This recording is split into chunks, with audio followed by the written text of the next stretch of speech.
اور رہا سیدہ فاطمہ رضی اللہ تعالی عنہا کا معاملہ، تو کبھی آپ اس روایت کی انٹینسٹی کو نوٹ کریں،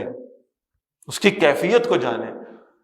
انسان جب مرض الموت میں مبتلا ہوتا ہے تو کیا خیال ہوتا ہے اپنے بچوں کا، میرے بعد کیا معاملات چلیں گے، میرے بعد کیسے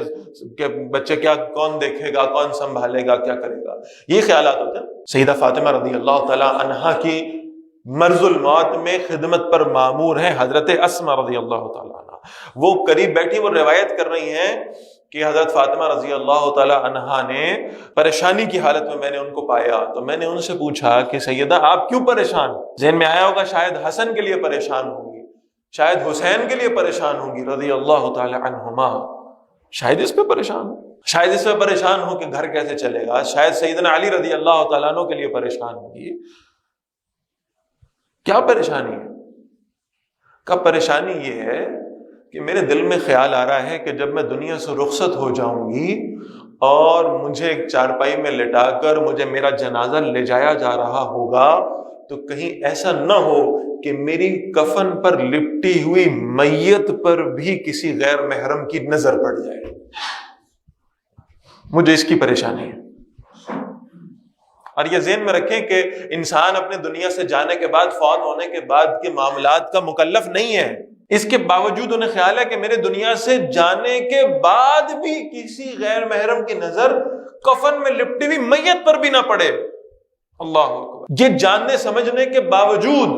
کہ اللہ نے اس عورت کی حیا کا یہ خیال کیا ہے کہ مرد کو اگر 3 کپڑوں میں جو ہے نا وہ کفن دیا جاتا ہے تو عورت کے لیے کفن 5 کپڑوں کا ہے۔ وہ عورت جو آج جلوس نکالتی ہے اور کہتی ہے کہ جناب ہمیں تو جو نا اپنی مرضی کے کپڑے پہننے کی اجازت دی جائے، اسے کہا کریں کہ جب مرو تو پھر بھی 5 کپڑے پہننے کی بجائے جس طرح کا لباس تم نے دنیا میں پسند فرمایا ہے اسی میں ذرا دفن بھی ہو کے دکھا دو، وصیت کرو ذرا، اسی طرح کے آدھے لباس میں تمہیں دفن بھی کیا جائے۔ تو سیدہ فاطمہ رضی اللہ تعالیٰ عنہ فرماتی مجھے خیال آتا ہے کہ میرے دنیا سے چلے جانے کے بعد کسی غیر محرم کی نظر مجھ پر نہ پڑے۔ تو حضرت اسماء رضی اللہ تعالیٰ عنہ کہتی میں نے حبشہ میں دیکھا کہ لوگ جو ہے نا وہ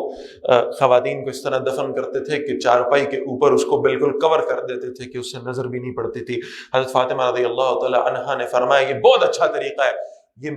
وصیت ہے میری کہ مجھے بھی اسی طریقے سے لے جایا جائے جنازے کے لیے۔ اور پھر بھی تسلی نہیں ہوئی تو کہا اچھا علی آئیں اور میں دنیا سے رخصت ہو چکی ہوں تو انہیں میری طرف سے کہہ دینا میرا جنازہ رات کے اندھیرے میں اٹھایا جائے، دن کی روشنی میں نہ اٹھائے۔ یہ تھی صحابہ اور اہل بیت کے اندر جو حیا کی کیفیت تھی، اور آج انہی کے روحانی وارث اپنی حیا کو تار تار کرتے ہوئے بازاروں میں پھر رہے ہیں۔ آج کبھی حقوق نسواں کی آوازیں اٹھتی ہیں، کبھی آزادی اور فریڈم کی آواز اٹھتی ہے، کبھی مذہب بیزاری کی آوازیں لگتی ہیں۔ یہ اللہ کے رسول صلی اللہ علیہ وسلم کی امتی ہیں۔ اللہ ہمیں وہ حیا کی کیفیت اپنے اندر پیدا کرنے کی توفیق نصیب فرمائے۔